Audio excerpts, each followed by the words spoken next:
Halo, salam sejahtera bagi kita semua. Perkenalkan, nama saya Riris Yolanda Sitorus dengan NIM 1905072063. Saya mahasiswi semester 5, jurusan akuntansi, program studi perbankan dan keuangan, Politeknik Negeri Medan, kelas BK 5D. Pada video kali ini, saya akan menjelaskan pengertian dari analisis laporan keuangan perusahaan, tujuan analisis laporan keuangan perusahaan, dan metode analisis laporan keuangan perusahaan. Video ini saya buat untuk memenuhi tes 1 mata kuliah analisis laporan keuangan yang diampu oleh Ibu Eva M. Simatupang, SE MSI. Untuk lebih jelasnya, selamat menyaksikan video ini.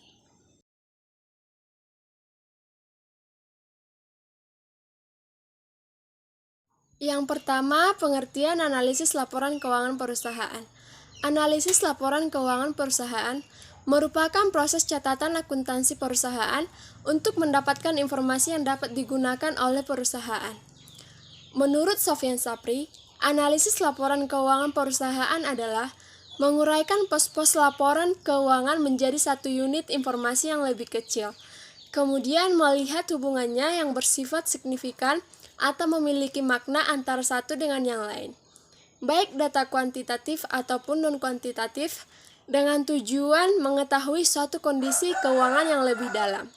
Kondisi keuangan tersebut menjadi sangat penting dalam proses pengambilan keputusan oleh suatu perusahaan. Ada beberapa jenis laporan keuangan yang biasa dibuat oleh perusahaan. Di antaranya adalah yang pertama, neraca atau balance sheet. Neraca atau balance sheet menunjukkan posisi keuangan seperti aset, liabilitas, dan ekuitas. Yang kedua, laporan laba rugi atau income statement. Laporan laba rugi menunjukkan pos-pos seperti pendapatan, beban, laba atau rugi bersih, dan laba atau rugi per lembar saham. Yang ketiga, laporan ekuitas atau statement of stockholders equity. Laporan ini menunjukkan jumlah modal awal dan modal akhir dari setiap pos yang ada dalam kelompok modal sendiri atau modal pemegang saham di neraca. Yang keempat, laporan arus kas atau statement of cash flow. Laporan ini menyediakan informasi mengenai arus kas masuk atau cash inflow dan arus kas keluar atau cash outflow yang berasal dari aktivitas operasi, investasi, dan pembiayaan. Yang kedua, tujuan analisis laporan keuangan perusahaan. Menurut Harahap, tahun 2006 halaman 195, tujuan analisis laporan keuangan perusahaan adalah sebagai berikut. Yang pertama, dapat memberikan informasi yang lebih luas, lebih dalam daripada yang terdapat dari laporan keuangan biasa.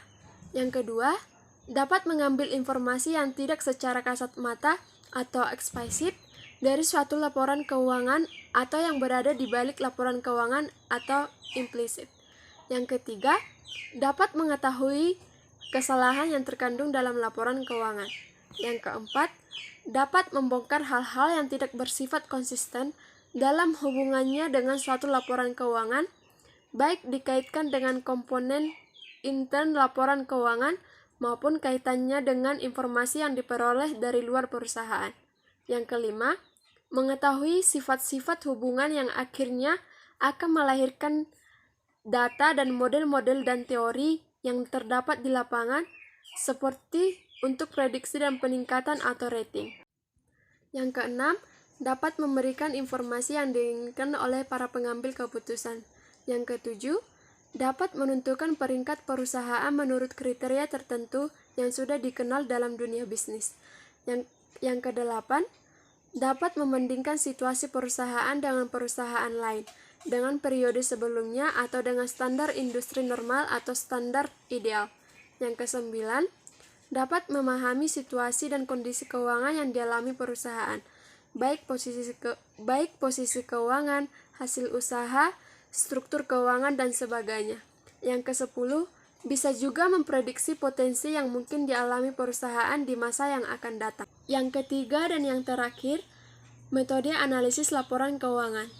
Menurut Munawir, dalam bukunya yang berjudul Analisis Laporan Keuangan tahun 2004 halaman 36, metode analisis laporan keuangan terbagi menjadi dua, yaitu 1. Analisis horizontal, yaitu analisis dengan dengan mengadakan perbandingan laporan keuangan untuk beberapa periode atau beberapa saat, sehingga akan diketahui perkembangannya. Yang kedua, analisis vertikal, yaitu apabila laporan keuangan yang dianalisa hanya meliputi satu periode atau suatu saat saja, yaitu dengan membandingkan antara pos yang satu dengan pos yang lainnya dalam laporan keuangan tersebut, sehingga hanya akan diketahui keadaan atau hasil operasi pada saat itu saja. Baiklah, demikian yang dapat saya sampaikan tentang materi analisis laporan keuangan perusahaan. Saya memohon maaf apabila ada kesalahan dan kekurangan dalam bertutur kata. Cukup sekian dan terima kasih. Sampai jumpa di video selanjutnya.